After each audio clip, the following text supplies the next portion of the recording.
Hey boys and girls, we're going to be working on what can your senses tell you about living things. We've learned all about our senses, we learned about what living things are, and now we're going to use what we've learned to make some observations. Here we go.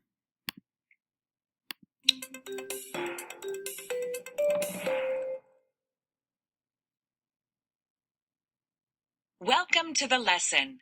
What can your senses tell you about living things?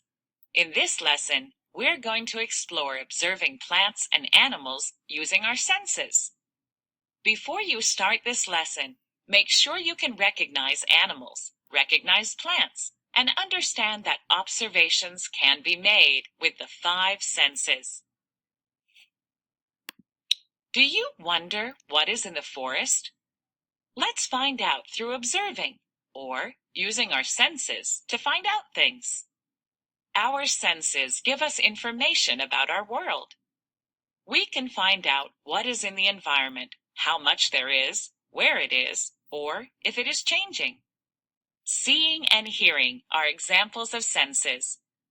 Click each of these sense organs to see different ways the senses can help you learn about living things.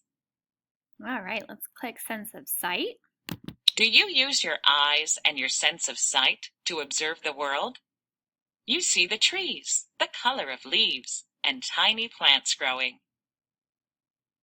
Our ears, sense of hearing. Do you use your ears and your sense of hearing to hear different sounds and where sounds come from? You can hear birds singing, crickets chirping, and a coyote howling.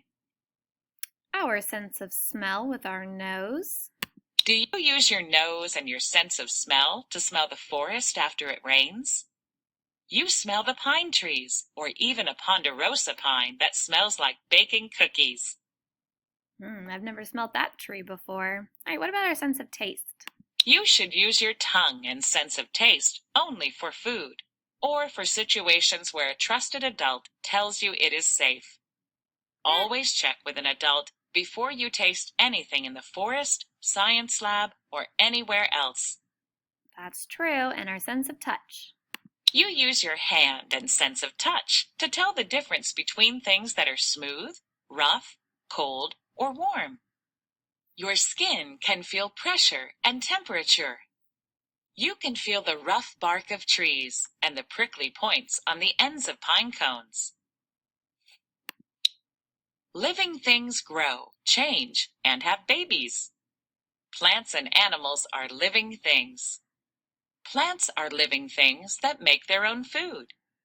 Animals are living things that eat, move around, and have babies. Can you use your senses to tell the difference between living and non-living things? Look closely to see what things grow, change, and have babies. Click the living things. Well, I know a frog is living. Great job! And I know a butterfly is living. You are right. And then I know a tree is living because it grows and changes. Well done. That's right. The tree, butterfly, and frog are all living things. Non-living things do not grow, move, or have babies. They don't need air, food, or water. There are living and non-living things in all environments. Use your senses to tell what things are non-living. Click the non-living things. Well, I know sand's not alive. You are right. And I know water isn't alive. Great job. And either is a mountain. Well, in this lesson, you'll observe plants and animals. Here's what you'll use. A terrarium is a tank that contains living and non-living things. This terrarium has lots of things in it, including grass, crickets, and a toad. Ooh.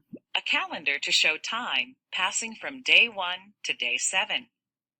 A hand lens to drag around to see things more closely. A ruler to measure the height of the plants. A data table to keep track of what happens. All right, let's take a look.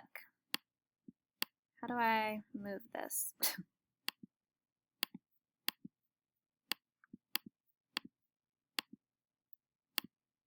What do you think will happen to the number of crickets over 7 days? Click your answer, then click OK. Well, if there's 4 crickets and there's a frog, it looks like he might eat the crickets. So I think in 7 days I'm going to have fewer. You will check your prediction at the end of the lesson. Oh, okay. What do you think will happen to the height of the grass over 7 days? Click your answer, then click OK. I think in 7 days my grass is going to grow taller. You will check your prediction at the end of the lesson. What tools will you use to observe the crickets and grass in the terrarium? Click the items you will use in the experiment. Well, I think I'm going to use my hand lens so I can see them up closer. And then I think I'm going to use a ruler so I can measure the grass. That's correct. You will use the ruler to measure the height of the grass at the beginning and the end of the experiment. Now you'll observe the crickets. Use the hand lens to observe the toad and crickets. Count the crickets now on day 1.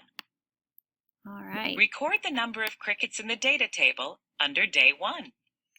All right, I observed 1, 2, 3, 4, 5, 6. Whoa, 7, 8, 9, 10, 11, 12, 13, 14, 15. I think there's 15 on day 1. Click the calendar to see what happens over 1 week. All right, let's see what happens 7 days later.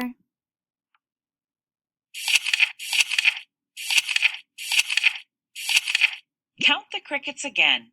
Record the number of crickets in the data table under day 7. Wow, the toad must have ate a lot of the crickets. I can hardly see anymore. Oh, there's one that just flew away. There's a worm. 2 crickets. 3 crickets. Yeah, I only see 3 left. There's definitely a lot fewer. But it also looks like my grass got really tall.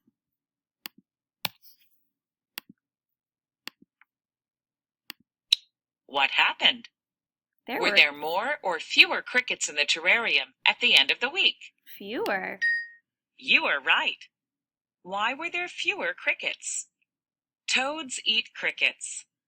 Almost all the crickets in the terrarium were eaten by the end of the week. Now, use the ruler to measure the grass. The red line across the terrarium shows the height of the tallest grass on day 1.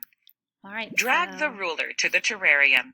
Measure the distance from the bottom of the terrarium to the top of the red line. Now click the calendar to advance to day 7. All right, so it was 3 inches. And then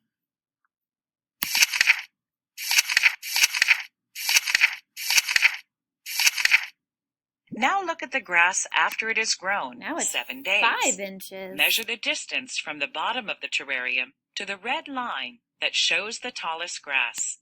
Did the grass grow during the week of the experiment? Yes. That's right. Look at the water bowl in the terrarium. Did you notice what happened to it? I didn't. Click the calendar to see what happens to the water bowl over the 7 days. All right.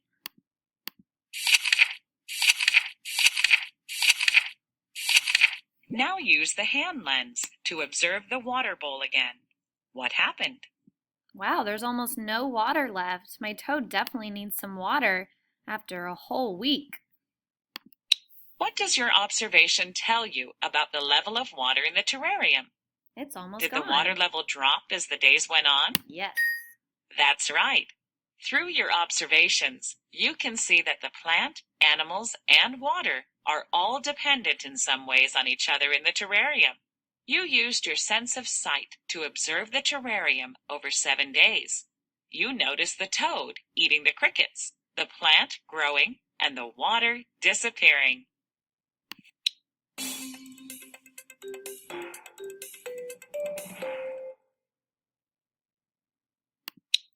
great. Thank you guys for doing that experiment with me using our senses.